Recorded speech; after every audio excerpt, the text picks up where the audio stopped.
ഉടമ്പടി ഒരു heavy duty project പ്രെയറാണ്. ആവശ്യമില്ലാതെ നമ്മൾ ഉടമ്പടി എടുക്കണമെന്ന് ഞാൻ പറയത്തില്ല. കാര്യം ഉടമ്പടിയെ സംബന്ധിച്ചിടത്തോളം നമ്മൾ ഉടമ്പടിയിലേക്ക് വരുന്നതിന് മുമ്പ് മറ്റെല്ലാ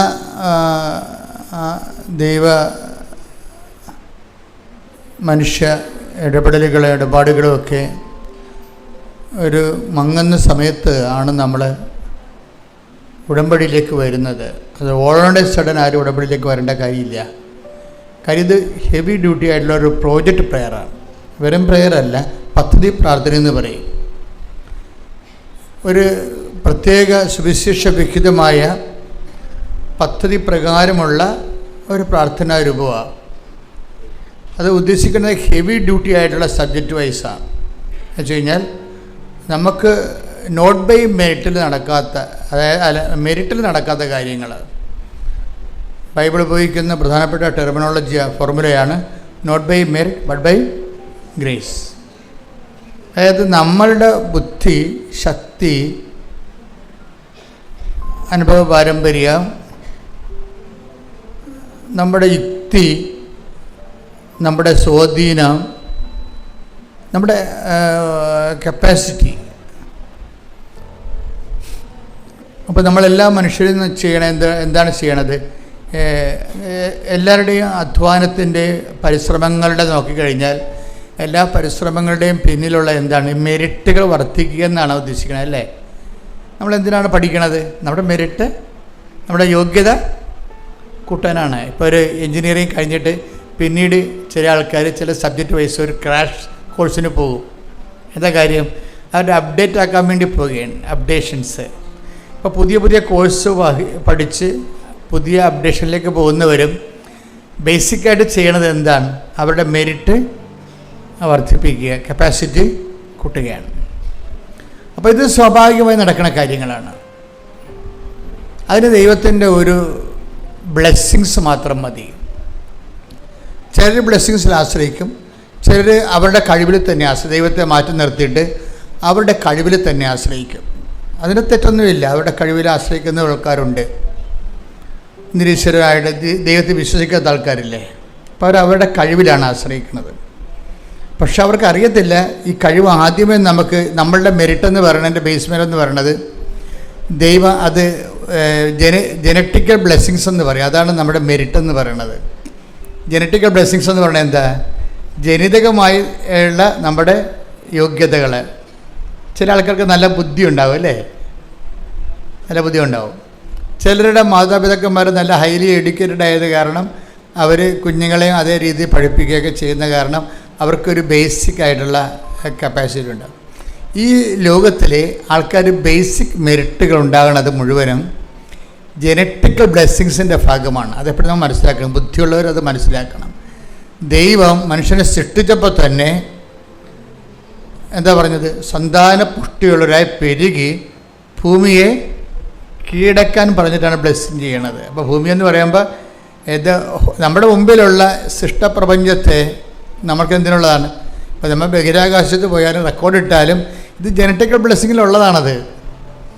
നിങ്ങൾ നാളെ ചൊവ്വയിൽ പോയാലും ശാസ്ത്രമാണെന്നൊരു കാര്യമില്ല. ആ ശാസ്ത്രത്തിൻ്റെ ബ്ലെസ്സിങ്സ് ആദ്യമേ കൊടുത്തിട്ടുണ്ട്. എന്താണ്? സന്താന പുഷ്ടി. Take the word of God. സ്തുതിക്കട്ടെ. ഹല്ലേലൂയ, ഹല്ലേലൂയ, ഹല്ലേലൂയ, ഹല്ലേലൂയ, ഹല്ലേലൂയ. യേശുവേ നന്ദി, യേശുവേ ആരാധന, ആരാധന, ആരാധന.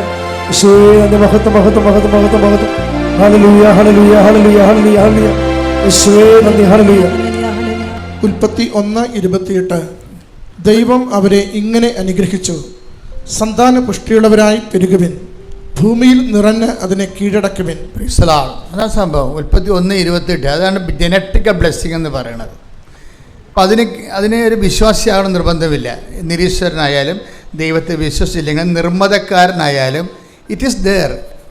ജനറ്റിക്കൽ ബ്ലെസ്സിങ്സ് ഉണ്ട്. ചില ആൾക്കാർ അതിൽ, പക്ഷേ ജനറ്റിക്കൽ ബ്ലെസ്സിങ്സിന് ഉണ്ടാകുന്ന ചില പരിമിതികളുണ്ട്. ഈ പരിമിതികളെയാണ് ബൈബിൾ പിന്നീട് അഡ്രസ്സ് ചെയ്യണത്. ജനറ്റിക്കൽ ബ്ലെസ്സിങ്സിന്, ജനിതകമായിട്ടുള്ള ഈ അനുഗ്രഹത്തിനും അത് നമ്മുടെ ബുദ്ധിയിലും ശക്തിയിലുമൊക്കെ ആശ്രയിച്ചതാണെങ്കിലും ബുദ്ധിക്കും ശക്തിക്കും അപ്പുറത്ത് ചില സമയത്ത് നമുക്ക് ജീവിതത്തിൽ കുറേ ചലഞ്ചസ് വരും. ഇതിനാണ് ഞാൻ ഹെവി ഡ്യൂട്ടി എന്ന് ആദ്യം പറഞ്ഞത്. ഹെവി ഡ്യൂട്ടി എന്ന് വെച്ച് കഴിഞ്ഞാൽ സാധാരണ ഓർഡിനറി അല്ലാത്തതിനേക്കാൾ ഭാരപ്പെട്ട കാര്യങ്ങൾ. ഈ ഭാരപ്പെട്ട കാര്യങ്ങളിലാണ് not by merit but by grace എന്ന് പറഞ്ഞ് ബൈബിൾ വേറെ ഫോർമുല വെക്കണത്. ഉടമ്പടി ടാർഗറ്റ് ചെയ്യണതും അത് വർക്ക് ചെയ്യണതും ഈ ഫോർമുലയിലാണ്. എന്താണ് നോട്ട് ബൈ മെറിറ്റ്? അതുമാണ് ഒന്നുകൂടി ആവചനം എടുക്കാം. എഫെസ്യസ് 2:8 സ്തുതിക്കട്ടെ ഹല്ലേലൂയ ഹല്ലേലൂയ ഹല്ലേലൂയ ഹല്ലേലൂയ യേശുവേ നന്ദി യേശുവേ ആരാധന ആരാധന ഹല്ലേലൂയ ഹല്ലേലൂയ ഹല്ലേലൂയ ഹല്ലേലൂയ യേശുവേ മഹത്വം മഹത്വം മഹത്വം മഹത്വം. എഫെസസ് 2:8 വിശ്വാസം വഴി കൃപയാലാണ് നിങ്ങൾ രക്ഷിക്കപ്പെട്ടത്. അത് നിങ്ങൾ നേടിയെടുത്തതല്ല, ദൈവത്തിന്റെ ദാനമാണ്. ഇത് വളരെ സീരിയസ് ആയിട്ട് മനസ്സിലാക്കേണ്ട ഫോർമുലയാണ്. എന്താണ് അത്? വിശ്വാസം വഴി കൃപയാലാണ് നിങ്ങൾ രക്ഷിക്കപ്പെട്ടത്. അപ്പൊ ഡെലിവറൻസ് വരണത്, റിഡംഷൻ വരണതും എല്ലാം എന്താണ്? ചില സമയത്ത് ഹെവി ഡ്യൂട്ടിയാണ്, കൃപയാലാണ്. എന്താണ്? അത് നിങ്ങൾ നേടിയെടുത്തതല്ല, ആർജിതമല്ല. അത് നിങ്ങൾ ആർജിച്ചെടുക്കണതല്ല. നമ്മുടെ എഡ്യൂക്കേഷൻ നമ്മൾ ആർജിച്ചെടുക്കണതാണ് അല്ലേ? MBA ഒക്കെ എടുക്കണതും MA എടുത്തിട്ട് MBA എടുക്കും, PhD എടുക്കും, അതെല്ലാം ആർജിച്ചെടുക്കണതാണ്. അപ്പം അത് നിങ്ങൾ നേടിയെടുത്തതല്ല. എന്താണ്? വിശ്വാസം വഴി കൃപയാലാണ്. പറഞ്ഞേ, വിശ്വാസം വഴി കൃപയാലാണ് നിങ്ങൾ രക്ഷിക്കപ്പെട്ടത്. ഇനി എന്താ പറയുന്നത്? ഈ കൃപയെക്കുറിച്ച് എന്താ പറയണത്? കൃപ എന്താണ്?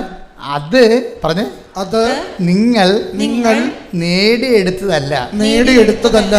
ട്രയൽ ആൻഡ് എറർ വെച്ചുകൊണ്ട് അല്ലെങ്കിൽ ട്രെയിനിങ് വെച്ചുകൊണ്ട് നിങ്ങൾ ആർജിച്ചെടുത്തതല്ല. പിന്നെ എന്താ? എങ്ങനെ എടുത്തതാണ്? ദൈവത്തിൻ്റെ ദാനമാണ്. അത് ദൈവത്തിൻ്റെ ദാനമാണ്. അപ്പം കൃപ എന്ന് പറയുന്ന വിഷയമാണ് ഇന്ധനമായിട്ട് ഇവിടെ ഉപയോഗിക്കുന്നത്. ഉടമ്പടിയിൽ ഉപയോഗിക്കുന്നത് ഇന്ധനം എന്ന് പറയുന്നത് കൃപയാണ്. അപ്പോൾ കൃപ എന്താണെന്ന് നിങ്ങൾ അറിയണം. ഇത് വ്യക്തമായിട്ട് നിങ്ങൾ കൃപ എന്ന് പറയുന്നത് ബ്ലെസ്സിങ്സിനാണ് പറയണത്. Blessings is not grace and blessings are different. ബ്ലെസ്സിങ്സ് എന്ന് പറഞ്ഞാൽ എന്താണ്? അത് ഞാൻ എപ്പോഴും നിങ്ങളോട് പറയും. ഇതിൻ്റെ എന്താണ്, പുതിയ ആൾക്കാർ എല്ലാ ദിവസവും ഉണ്ട് ധ്യാനത്തിന്. അപ്പോൾ അവർക്ക് പഴയ ക്ലാസ്സുകൾ അറിയത്തില്ല. അതുകൊണ്ട് ഞാൻ പഴയ കാര്യങ്ങൾ വീണ്ടും എടുത്തിട്ട് ഇത് ഒത്തിരി പ്രാവശ്യം ആൾക്കാർ കേട്ട് കാണുന്ന കാര്യമാണിത്. പക്ഷേ ഞാനിത് വീണ്ടും പറയണതിൻ്റെ കാര്യം, പുതിയ ആൾക്കാർ ശ്രദ്ധിക്കണം. ഉടമ്പടി എന്താണ്? ബ്ലെസ്സിങ്സ് എന്താണ്? കൃപ എന്താണ്? നമ്മൾ എവിടെയാണ് ഇനി നിക്ഷേപിക്കണത്?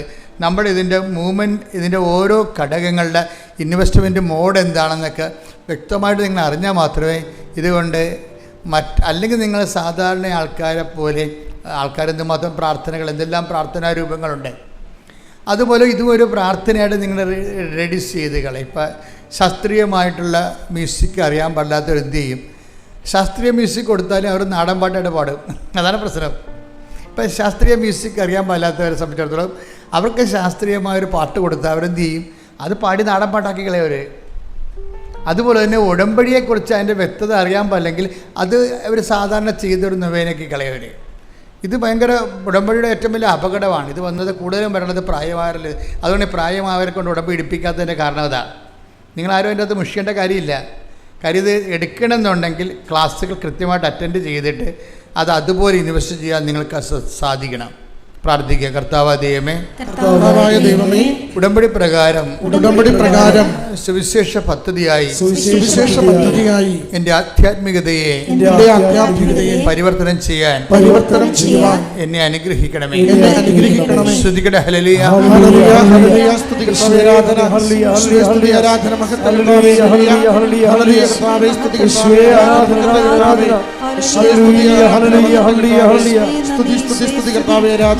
അപ്പോൾ നമ്മളെ കൃപ എന്താണെന്ന് അറിയണം.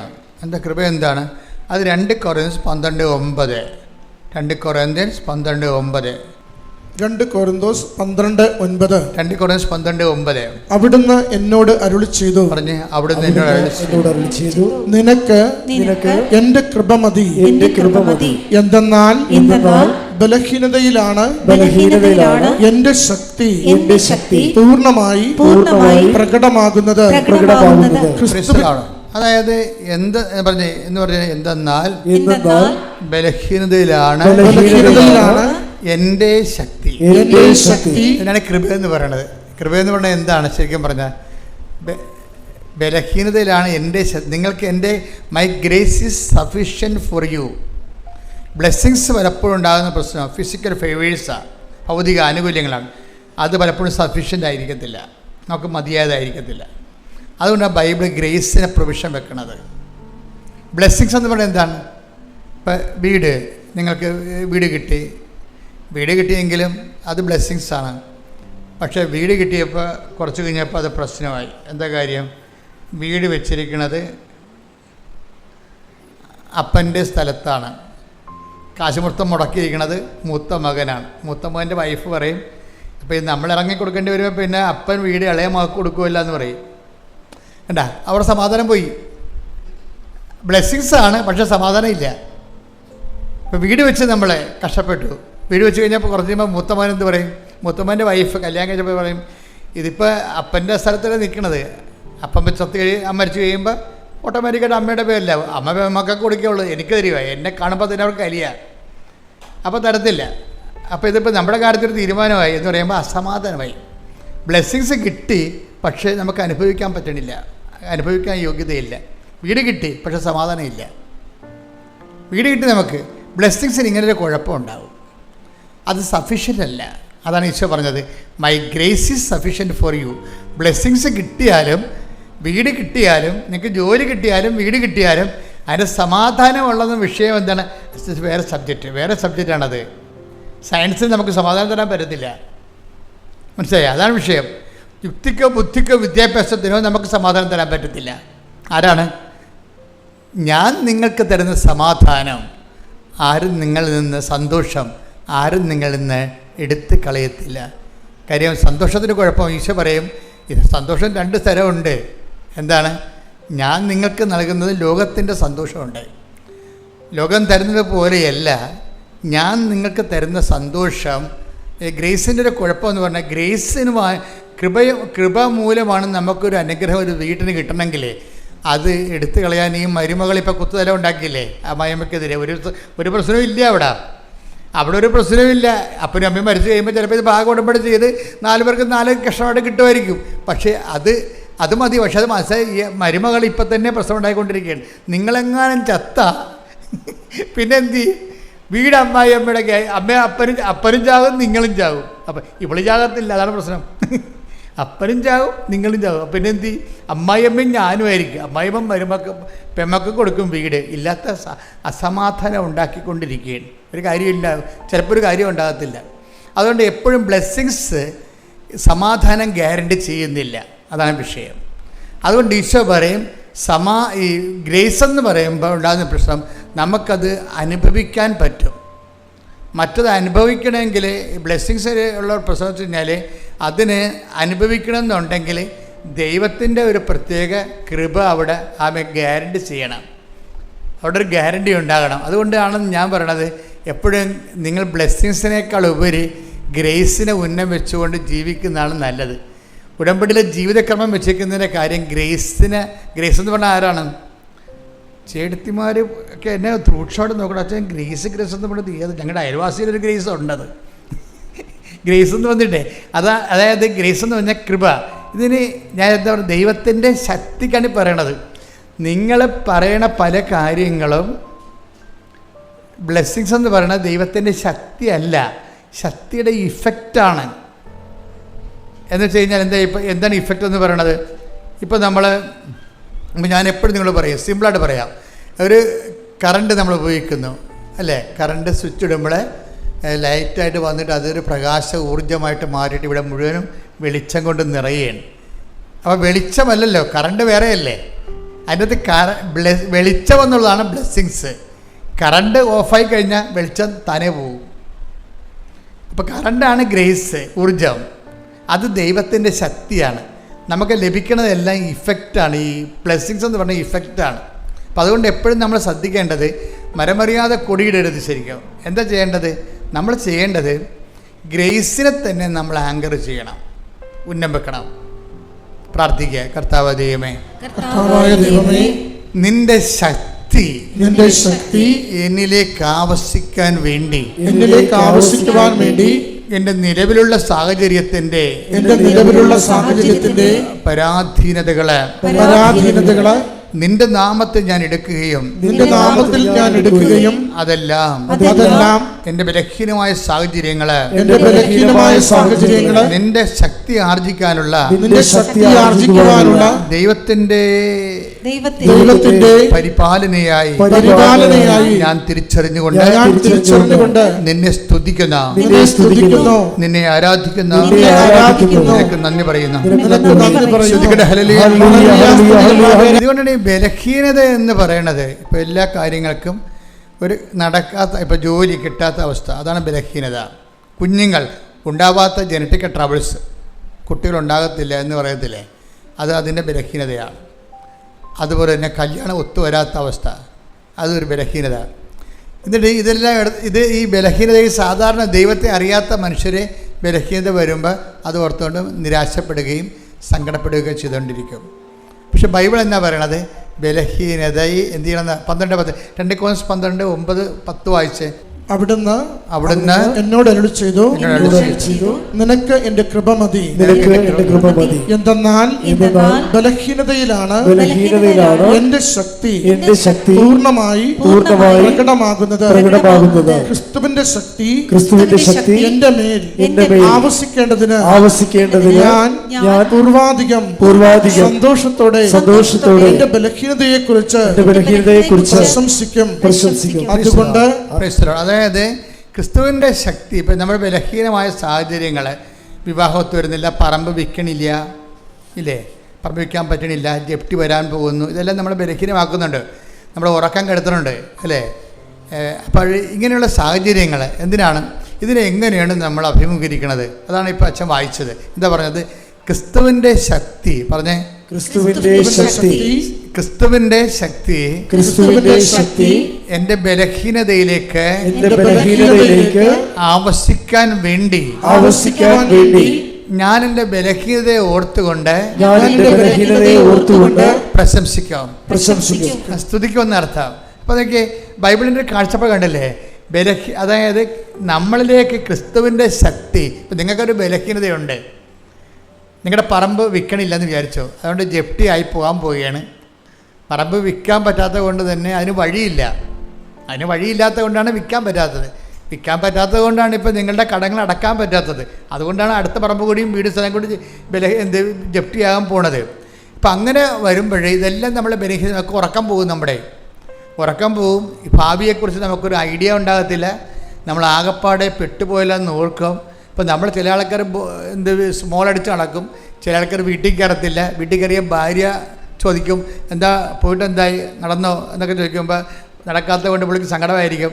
പുള്ളി വന്ന് കിടക്കും, നീ ഒന്നും മിണ്ടാതിരി, നിൻ്റെ നാവ് വായിലിടാൻ പറയും. എന്നുവെച്ചാൽ ഇവർ പെണ്ണുങ്ങളെ നിങ്ങളുടെ സ്വഭാവം അറിയാമല്ല, ചുമ്മാ കണാ എപ്പോഴും പറഞ്ഞുകൊണ്ടിരിക്കും, ഒന്നും ചെയ്യത്തുമില്ല, ചെയ്യണവനെ കൊണ്ട് ചെയ്യിക്കത്തുമില്ല. എപ്പോഴും ഇങ്ങനെ ചിലരുമല്ല, ചില ആൾക്കാർ ഭയങ്കര തലവേദനയായിരിക്കും. കാര്യം അതുകൊണ്ട് തന്നെ ഇവർ ചിലർ വീട്ടിൽ കയറത്തില്ല. അവർ നിങ്ങളെഴുന്നേക്ക് ഉടനുമ്പോൾ തന്നെ അവർ വീട്ടിൽ നിന്ന് പോകും. എന്താ കാര്യം? വീട്ടിൽ കയറേണ്ട കാര്യമില്ല, സമാധാനമാണ്. മനുഷ്യനെ വെറുതെ ഭ്രാന്ത് പിടിപ്പിക്കും. കാര്യം ഭ്രാന്ത് പിടിപ്പിക്കുമല്ല, കാര്യം നിങ്ങൾക്ക് തന്നെ ടെൻഷൻ അടിച്ച് ഭ്രാന്താവും. ആ ഭ്രാന്ത് ആരെങ്കിലും കൊടുക്കണം വേണ്ടി കൈ കെട്ടണവൻ്റെ അടുത്തും മക്കളുടെ അടുത്തും ഭർത്താവിൻ്റെ അടുത്തൊക്കെ പറഞ്ഞ് എല്ലാത്തിനും ഭ്രാന്ത് പിടിപ്പിക്കും. അപ്പോൾ ബൈബിൾ പറയണത് ഇങ്ങനെ ഭ്രാന്ത് പിടിപ്പിച്ച് കഴിഞ്ഞാൽ ഈ വെള്ളം കുടിക്കണവനൊക്കെ ദാഹിക്കും. അതാ പറഞ്ഞത്. അതായത് ഇങ്ങനെ അങ്ങോട്ടും ഇങ്ങോട്ടും പഴുതുകാരി ഭ്രാന്ത് പിടിപ്പിച്ച് ഭർത്താവിനെ വീട്ടിൽ നിന്ന് ഇറക്കി വിട്ടിട്ട് നാട്ടിൽ നിൽക്കാൻ പറ്റാത്ത രീതിയിലൊക്കെ ഉണ്ടാക്കിയിട്ട് അങ്ങനെ ഓടിയാൽ ഇവിടം വരെ ഓടാനാണ്. നാട്ടുഭാഷ പറഞ്ഞാൽ ഓന്തോടിയാൽ വെയിൽ വരെ ഓടും. അതുതന്നെ ഈശോ വേറൊരു ഭാഷ പറഞ്ഞതേ ഉള്ളൂ, ഓന്തോടിയാൽ വെയിൽ വരെ ഓടും, ചെമ്മീൻ ചാടിയ ചട്ടി വരെ. നിങ്ങൾക്ക് ബഹളം ഉണ്ടാക്കി കഴിഞ്ഞാൽ നിങ്ങൾക്ക് വേണമെങ്കിൽ വല്ല മഠത്തിൽ പോയി നിൽക്കാം. 2 ആഴ്ച കഴിഞ്ഞപ്പോൾ പിന്നെ ഇപ്പോൾ ഈ മണ്ണഞ്ചേരിയിലെ പോലീസുകാർ നല്ല രസമാണ്, ഇടയ്ക്കിടയ്ക്ക് വിളിക്കും, ഏലിയാമ്മ ഉണ്ട് അവിടെ. ഏത് ഏലിയാമ്മ? അപ്പോൾ ഇവിടെ നിന്ന് പറയും ഏലിയാമ്മയൊക്കെ നോക്കി നടക്കും. ഇന്നലെ അലക്സത്തെ കൊണ്ട് നോക്കണപ്പോൾ ഉണ്ടായിരുന്നു, നോക്കിയപ്പോൾ ഉണ്ട് ഏലിയാമ്മ അകത്ത് കുത്തിയിരിക്കും. 2-3 ദിവസമായി അകത്തിരിക്കണത്. അവിടെ നിന്ന് പോയി കഴിഞ്ഞാൽ ഇവിടെ വന്നിരിക്കാം, കുറച്ച് കഴിയുമ്പോൾ പോലീസ് പിടിച്ചിട്ട് പോകും. ഇങ്ങനെയൊന്നും വിഷയങ്ങൾ പരിഹരിക്കാൻ പറ്റത്തില്ല. അതൊക്കെ സ്വാഭാവികമായിട്ട് മഠത്തിൽ പോയി നിൽക്കുക, അല്ലെങ്കിൽ കെട്ടിച്ച വീട്ടിലേക്ക് നമുക്ക് എത്ര കാലം പോയി നിൽക്കാൻ പറ്റും? നമുക്ക് ആദ്യത്തെ 10 കൊല്ലം പോയി നിൽക്കാൻ പറ്റത്തുള്ളൂ. നിങ്ങൾ ഇടക്കിടക്ക് ഇങ്ങനെ പെട്ടിയും പ്രമാണം എടുത്ത് പായും കിടക്കെടുത്ത് അങ്ങോട്ട് ചെന്നാലേ അവിടെ ആൾക്കാർ ആരാണ് ഈ പോയി നിൽക്കണ വീട്ടിൽ? അവിടെ ആൾക്കാരില്ലാത്ത ആൾക്കാരാണ് നിൽക്കണത്. അപ്പനും അമ്മയും മാത്രമേ ഉണ്ടാകത്തുള്ളൂ മിക്കവാറും. ആങ്ങളെ ജോലിക്ക് പോയിരിക്കും, നാത്തും ജോലിക്ക് പോയിരിക്കും. പിന്നെ അവിടെ പോയി നിൽക്കുക. അങ്ങനെയുള്ളവരാണ് വീട്ടിൽ പ്രശ്നം ഉണ്ടാക്കിയിട്ട് അവിടെ പോയി നിൽക്കണത്. ഇതൊന്നും ഈശോ എന്താ പറയണത്? ഈ വെള്ളം കുടിക്കണവന് ഇനിയും ദാഹിക്കും. ചെമ്മീൻ ചാടിയ ചട്ടി വരെ. അതാണ് നമ്മുടെ നാട്ടുഭാഷ പറഞ്ഞാൽ, മനുഷ്യവചനം പറഞ്ഞാൽ ചെമ്മീൻ ചാടിയ ചട്ടി വരെ. ഈശോ ദൈവഭാഷ പറഞ്ഞതാണ്. എന്താ പറഞ്ഞത്? ഈ വെള്ളം കുടിച്ചാൽ ഈ ഓടിപ്പോവുക, ചാടിപ്പോവുക, പോയി പാത്തിരിക്കുക, വീട്ടിൽ പോയി നിൽക്കുക, ഇതൊക്കെ കുറച്ച് നാളത്തേക്ക് ചെയ്യാൻ പറ്റത്തുള്ളൂ. ശാശ്വത പരിഹാരമല്ല. ശാശ്വത ഞാൻ നിങ്ങൾക്ക് തരുന്ന വെള്ളം കുടിക്കുന്നവന് പറഞ്ഞ ഞാൻ നിങ്ങൾക്ക് നൽകുന്ന വെള്ളം കുടിക്കുന്നവൻ ഒരിക്കലും ദാഹിക്കത്തില്ല, ഒരിക്കലും ദാഹിക്കുകയില്ല. കൈയടിച്ച് സ്തുതിക്കട്ടെ. ഹല്ലേലൂയ. ഹല്ലേലൂയ ഹല്ലേലൂയ ഹല്ലേലൂയ ഹല്ലേലൂയ ഹല്ലേലൂയ ഹല്ലേലൂയ യേശുവേ നന്ദി. ഹല്ലേലൂയ ഹല്ലേലൂയ ഹല്ലേലൂയ ഹല്ലേലൂയ ഹല്ലേലൂയ ഹല്ലേലൂയ.